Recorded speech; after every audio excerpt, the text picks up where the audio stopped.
கருவாடு தொக்கு தான் பண்ண போகிறோம். இது வந்துட்டு நெய் மீன் கருவாடுன்னு சொல்லுவாங்க. இது வந்துட்டு இப்படி இருக்கும். நான் வந்துட்டு இந்த தோலை பிச்சு தனியாக எடுத்துருவேன். அந்த தோல் கொஞ்சம் மொத்தமாக இருக்கும், அது எங்களுக்கு பிடிக்காது. அதனால இதை நான் தோல் அப்படியே சதையெல்லாம் இல்லாமல் பிச்சு எடுத்துருவேன்.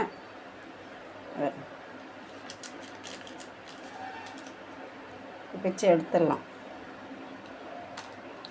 அப்படி இல்லைன்னா தோலோட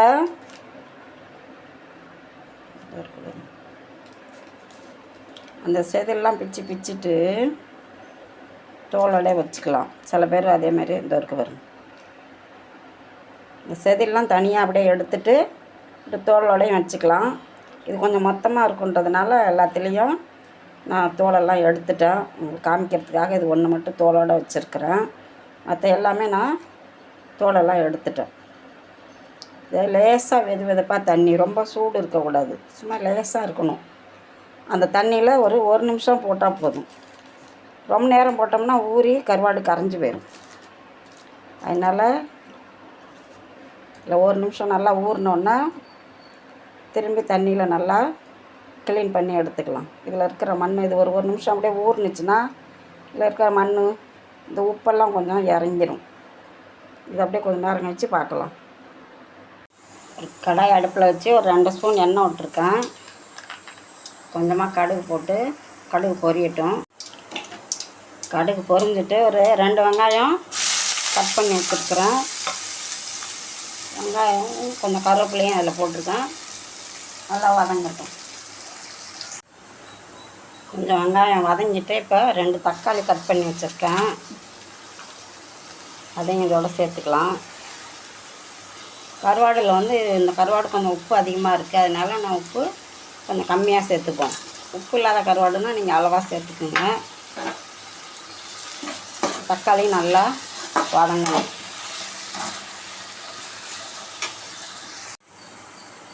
தக்காளி நல்லா வதங்கிட்டு இப்போது கொஞ்சமாக மஞ்சத்தூள்,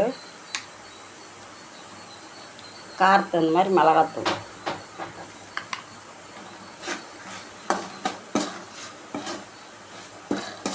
ஒரு நிமிஷம் நல்லா வதங்கட்டும். மிளகாத்தூள் பச்சை வாசனை போயிடுச்சு. இப்போ இதில் கொஞ்சமாக தண்ணி சேர்த்துக்கலாம்.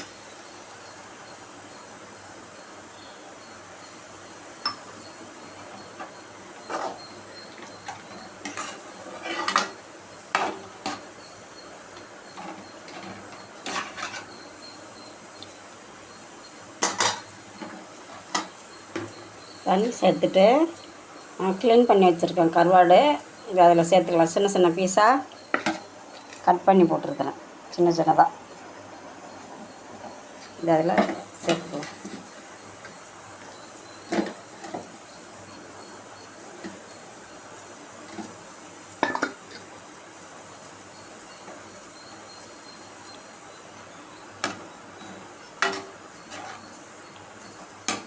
நல்லா கொதிக்கட்டும்.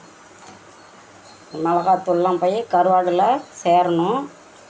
அது கொஞ்சம் ஹையில் வைக்காமல் கொஞ்சம் மீடியமாக வச்சு அப்படியே கொதிக்க விட்டோம்னா அப்படியே அதில் உப்பு காரம்லாம், உப்பு ஏற்கனவே கருவாட்டில் இருக்குது, கொஞ்சம் இந்த காரமெல்லாம் அதில் போய் நல்லா சேரும்.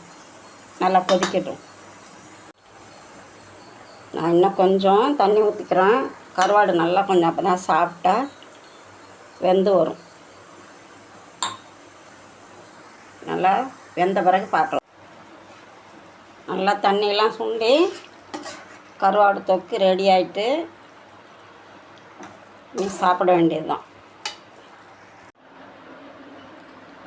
நல்லா காரசாரமான ஒரு கருவாடு தொக்கு ரெடி. இது வந்துட்டு சாம்பார் சாதத்துக்கு, ரசம் சாதத்துக்கு சூப்பராக இருக்கும்.